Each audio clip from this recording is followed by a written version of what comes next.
Well, it's December, and as per normal, the month has started very hot. So it was 37.5 today, which is 99.5 in American speak. I think this month is going to be a doozy. G'day folks, Andy here from McDowell Manor.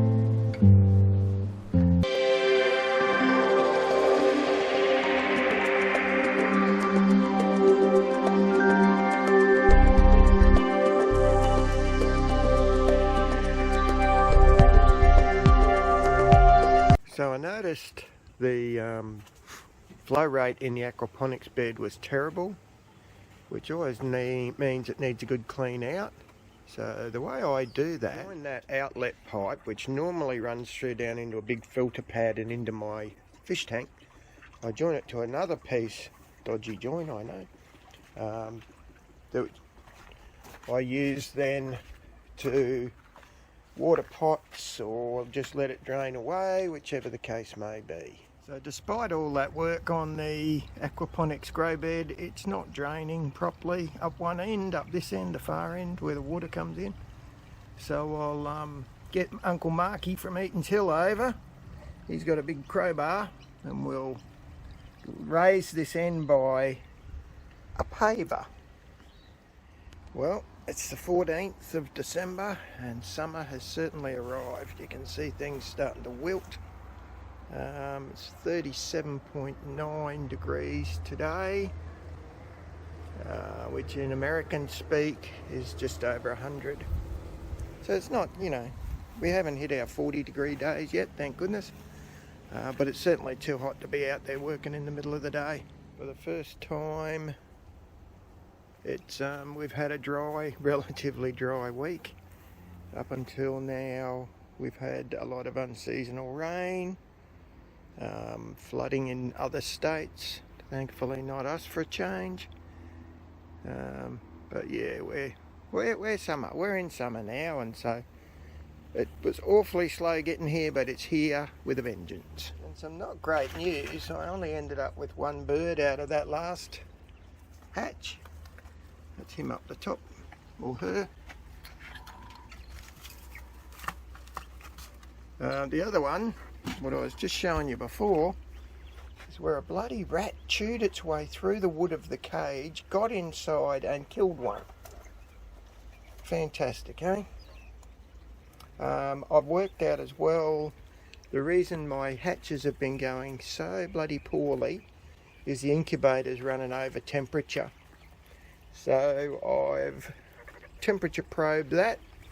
We've worked out that we're a full degree over, and I normally run fairly warm. So what we'll do is we'll run it a full degree colder, and hopefully the next hatch will produce a decent amount. I've still got 3 out of this one, so that'll be 4 new birds, which is really pitiful out of 2 hatches. But anyway, it is what it is, folks. Oh, that's interesting.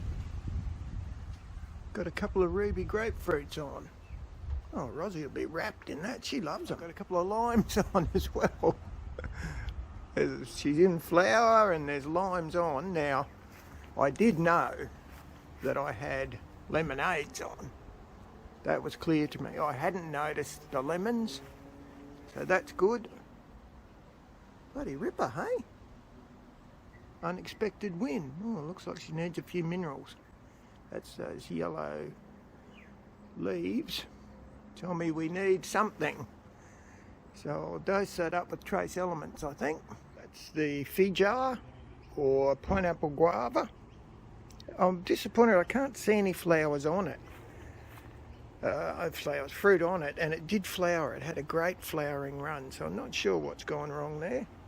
That's a little pipsqueak orange, it's called. It's a very dwarf variety. Even it's got a couple of flowers and a fruit. Doesn't do real well in our climate, the poor old pipsqueak.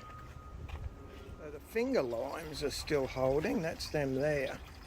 So they're quite different to a citrus lime. They end up looking like little caviar as much as anything. Not an awful lot on, but there's some which I'm happy about. So all's good. So we also got what used to be the Japanese garden. We've got that fixed up pretty much. Big new pots and stuff. I added a second tree fern down the back there with a little silver trailing plant to run over the front. I'd still like a few more plants along that back wall, but I'm having difficulty talking Ozzie into it. And usually I've discovered if Ozzie thinks something, that's normally what ends up happening, folks. But I thought I'd share that with you, so that's pretty much done. One big job. Now, unfortunately, the same can't be said for me painting that table. I've still got to get onto that. I must do that. Geez, I've been saying that for over 2 months. That's an avocado that grew from seed in my worm farm. I've actually got quite a few that are growing that way. I've put him up on the top of that big retaining wall. Dragon fruit, coffee tree, ground apple. Can't remember its real name. And Queensland Alaric. But yeah, so not really good for very much. I actually reckon an avocado tree in a big pot like that might do all right. You can see the black pipe running in, that's the watering system. And of course, one of the big distractions at this time of year is our Christmas gatherings. We had our Christmas Day at the in-laws this year, which was great. It was something different. We all really enjoyed it. Today's Boxing Day. We've got Ozzie just putting together the Christmas salad. Oh, it's a lovely new one that we got from our daughter. Yeah, it's a peach salad. I'll mention my daughter's Instagram account, My Inflammatory Kitchen, Anti-Inflammatory Kitchen. I don't think she'd be very happy if I was advocating inflammatory gut syndrome. But anyway, it's a great little channel if you want to have a look at that. She's got some bloody great recipes. We did the ham. I put a separate video up about that, and I'll try and remember to put a link in. And we're doing my family get together today on Boxing Day. We're doing the cold food again because, of course, it's hot as bloody Hades in Australia at Christmas. There's no white Christmases here ever, I can assure you of that, folks. And there may even be homemade bread that Ozzie did. She does a mean focaccia, my Ozzie. Well, it's nearly the end of the year. Continuing still to pull in a lot of tomatoes, a lot of cherry tomatoes. We lose a lot to stingers and stuff, but certainly get enough that it's well worth it with the while. I've got, I think, I used some of the pasta paste that I can, pasta sauce, but I've still got 2 litres. I'm heading into my 3rd sandwich bags of cherry tomatoes now, so I'll get another 2, I reckon at least another 2 litres before it gets ridiculously hot again. Today's actually really quite cool, which I am somewhat surprised about. Just trying to see if, oh, there's a fish there to show you. Which I'm really quite surprised about. Normally it's stinking hot this time of year. It's a pleasant, not quite even 30 degrees at the moment. Incredible. Been a bizarre year. I know people in the States have been suffering from their polar blast tornado thing. Good luck, guys. Hopefully you're okay. So at this time of year, the thing I enjoy the most is fried fresh quail eggs on that quadruple smoked ham. Absolutely magnificent. The ham bones, the ham's been cut off the bone's about to go in the freezer, and that becomes pan ham soup in about May. So I've also got another batch of quail eggs in. Hopefully this lot will do better. So the north side's not doing bad. That's a choco up there. We've got lemongrass is doing quite nicely. I just threw down some tomato seeds down there and a bit of lemongrass that was sticking over the end of the path. Rozzie's doing exceptionally well with cucumbers. We've got a patch of shallots over here. The odd silver beets hasn't quite managed to croak it yet. about to do a replant soon, I think. I'll pull a lot of this out and give it all a big refresh. I don't normally bother. Look at this bloody salvia, that's decorative. Holy cow. I don't normally bother doing that because it's so hot. But it's not hot this year, so maybe I should bother. Now that's not mint, that's actually lemon balm. What are you? That's a peanut butter bush. It tastes a bit like a cross between peanut and a date. Quite like it. The trick is picking knowing when to pick it. It's got to be really quite overripe almost. Got a bit of citrus on over here. There's me mint, needs the water. Look at the curry tree. It's going out of control. I'm going to have to go. Jeez, I'm going to have to use a heap of that, aren't I? Still getting a smattering of blueberries. We had one lychee on here. It's only a young tree, you can see that. I was all excited. I thought maybe we'll get our first lychee. No, that's another coffee. Warrigal greens and the silver beet in the shade here is doing exceptionally well. Okinawan spinach there. And of course, because it's so hot, sun or no, these little cos lettuces have gone to seed. We might probably just leave them seed. Still haven't replaced the kumquat trees with anything. Where you can see out onto the road there, I certainly want something there. Otherwise, I'm not really worried about it, to be honest with you. Ozzie likes her bougainvilleas there, so... Oh, it looks like something's coming up in here. What would you most likely be? Yeah. My guess is that it's that night jasmine, but not sure. I'll have to have a talk to Ozzie and see if we pull it out or not. See, the building site's continuing to do rather well. This time of year I shred that vetiver grass and get a ton, an awful lot of mulch out of that. It's wonderful. I've got to go and take in all the lentils too, the pigeon peas. Otherwise things are slowing, but still getting a reasonable amount of food out. We're on track for about 140 kilos this year. I've got 2 sneaky mangoes left.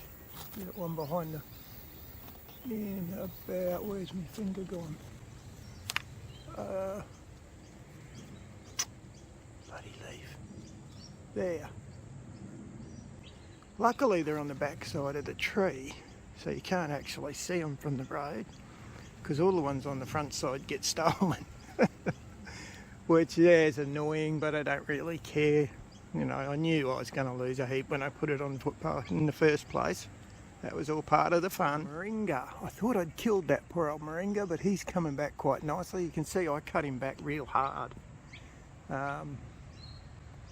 Helps bush him up a bit. So luckily he's came back. Now it's summer. With summer we've got our turmeric back. That lemongrass is slowly starting to recover. That's those flowering bulbs. There's a bit more turmeric in there. Oh, I can see it's starting to spread. That's good. That's galangal. Have to harvest that sometime. It doesn't die back like normal ginger, which has surprised me a bit, but oh well. That's an iris. I don't know why that's in there. And there's the other patch of turmeric. So on the other side, there's not much left on the footpath now. I had to get rid of my big old chair. It started falling apart and I thought, oh, I don't want someone sitting on it and bloody hurting themselves. It does give me the opportunity though. I've often been tempted to garden between the wall and the footpath, all the way up to the water meter, which would give me a whole big extra patch. But as you can see, you've got to use it a little bit cleverly with stuff that people aren't just too tempted to take, or they don't know what the heck it is. That's even better. So I'll give some more thought to that. I'm not going to do it in the middle of summer. That would just be plain stupid. And that's part of the reason I started this little series, was to explain the difference. I know everyone in the States is freezing literally at the moment. But one of the things I cope with over here is you don't plant much in summer or February because it's bloody hot as hell, and often we get that's our monsoon season. We don't tend to call it that, but that in reality that's what it is, the wet season. So this is a rum ferment, a spirit ferment that I put on, God, it's got to be 9 days ago, I reckon. It's still fermenting. It's got to be. This is the slowest fermenter in the history of man. Oh well, not to worry, I'll just leave it going. I've got plenty of alcohol base lying around. It's not like I'm short. Oh, I better remember, I'm having an experiment. I can't tell if it's working or whether that's mouldy, a bit of both, on sprouting tomato seeds in a sprout glass.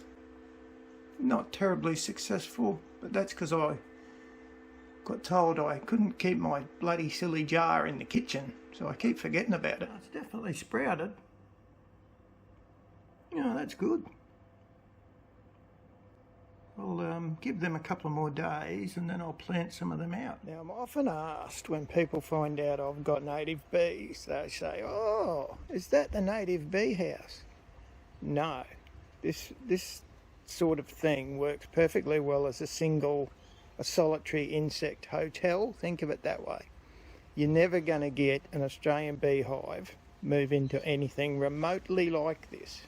This is the sort of thing that stingless colonising colony bees will live in. Don't be fooled by the decoration and crap. They don't need any of that, of course. All they want is a hollow space, which is what's inside that box, and restricted entry to that hollow space. So, for example, one hole. Now, we add a little bit of that polypipe irrigation fitting because that makes it easier for the bees to defend. So we're getting towards the end of the month, so this video will go up pretty shortly. One of the final jobs I do around this time of year, usually a bit earlier, is I put the net covers back on. You can see they tend to fall off in winter. All I've got to do is retighten that. It's on the other side, but they're made from polypipe, nothing complicated. And then I run a piece of dowel through the middle, and that way I can hang UV resistant netting, insect netting over to stop the stingers as well as it gets really hot. Does two jobs for the price of one. Gives me shade and stops the stingers. How good is that? So, although I couldn't find my dowel, which is a little bit typical at McDowell Manor, just quietly, I've found some electrical conduit which I use for this sort of job. Now, it didn't quite fit onto the connector, but I've got a little Dremel, and I've found if I Dremel it out, so there's the connector, I'll show you the Dremel. Not really a Dremel, but it's a Ryobi equivalent. I've got a sanding burr on there. I use these Dremels and stuff now for my jewellery making, but I've often found it's multi-purpose. So that sanding disc is working wonderfully well to hollow out the inside of the conduit just enough to get it up over the joiner, which is bloody great. There you go, that's now ready to go. Now, I don't know how many of you remember the aquaponics bed in winter, but it's almost completely empty. It gets absolutely no sun. So it's a bit of a stunning difference now, isn't it? Well, it's the 29th. I'm going to put this video up. Well, listen to that, will you, bullfeds? It's been a weird December. Started hot, but it's got cold, and then it's got wet, and then it's got hot again, and then it's got cold and wet, and oh my goodness. So certainly the weather was unexpected completely, but we've still got a few jobs done, as you can see, and hopefully you've enjoyed coming on this month's journey. And you stay all well, and feel free to hit the subscribe button if you enjoy these crazy antics. And we'll see you for some random craziness that I do and do a separate video on, or at the end of next month, whichever comes first. Alright folks, hooroo.